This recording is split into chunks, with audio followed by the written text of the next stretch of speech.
classic science separation of substances. अरे दोस्तों, कभी सोचा है कि मम्मी चाय बनाने के बाद चाय पत्ती को चाय से अलग कैसे करती हैं? चलो आज इसके पीछे की साइंस समझते हैं। ये तो हम सब रोज देखते हैं, राइट? बट इस सिंपल से काम के पीछे एक सुपर इंटरेस्टिंग साइंस है जिसे हम कहते हैं सेपरेशन ऑफ सब्सटेंसेस। तो हम चीजों को अलग करते ही क्यों हैं? सिंपल है। ये टॉपिक एग्जाम्स के लिए भी इम्पोर्टेंट है और रियल लाइफ में तो रोज ही काम आता है। चलो देखते हैं क्यों।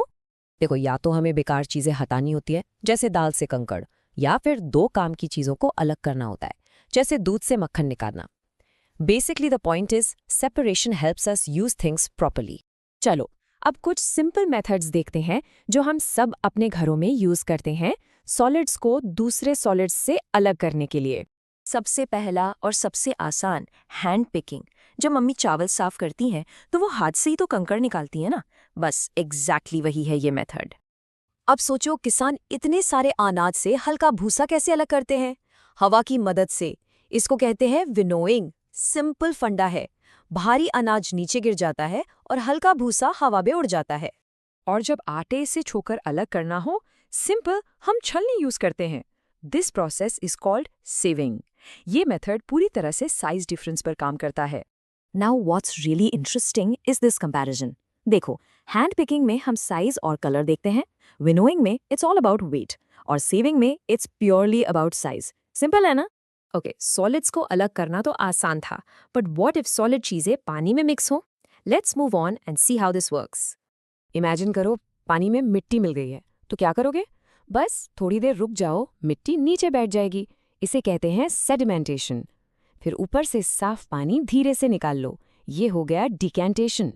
लेकिन अगर पार्टिकल्स बहुत छोटे हों, तब हम यूज करते हैं फिल्ट्रेशन। बिल्कुल वैसे ही जैसे चाय की छलनी चाय पत्ती को रोक लेती है। So the strainer acts as a filter. This is a brilliant daily science example. अच्छा, अब आते हैं सबसे मजेदार पार्ट पर। अगर चीनी या नमक पानी में पूरी तरह घुल जाए तो उससे कैसे अलग करोगे? तब हम यूज करते हैं इवेपोरेशन। और आपको पता है, समुद्र के पानी से नमक ऐसे ही बनता है। पानी को धूप में सुखा देते हैं, पानी भाप बनकर उड़ जाता है और पीछे क्या रह जाता है? नमक। तो चलो एक क्विक रिकैप करते हैं सारे इंपॉर्टेंट मेथड्स का। ये पॉइंट्स याद रखना बहुत जरूरी है। So we've covered hand picking, winnowing, sieving, sedimentation and decantation, filtration and evaporation. और अब एक एग्जाम टिप। एग्जाम में अगर ऐसा क्वेश्चन आए तो पहले सोचो, क्या चीजें सॉलिड है या लिक्विड, क्या उनका साइज अलग है या वेट। बस आपको सही मेथड मिल जाएगा। चलो अब देखते हैं आपने कितना समझा। Ready for a quick quiz? Let's go. Okay, question number 1 is on your screen. Pause करके ट्राई करो। हिंट, सोचो, हस्क हल्का होता है या भारी? Let's check the answer. The correct answer is C, winnowing, क्योंकि husk is lighter and gets blown away. बिल्कुल सही। Next question. ये तो अभी अभी पढ़ा था, जल्दी से सोचो, पानी भाप बनकर कैसे उड़ जाता है? What is that process called? And the answer is evaporation. Simple है। Okay, last question. याद करो, मिट्टी को पहले नीचे बैठने देते हैं, फिर ऊपर से पानी निकालते हैं। उन 2 स्टेप्स का नाम क्या था? Come on, you know this. And the correct answer is sedimentation and decantation. Brilliant. I hope आप सबके आंसर्स करेक्ट थे।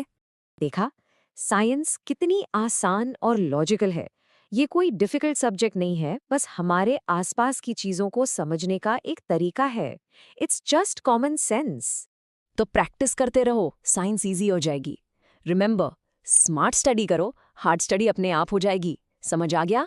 तो लाइक करो और अपने दोस्तों के साथ शेयर करो। सी यू नेक्स्ट टाइम।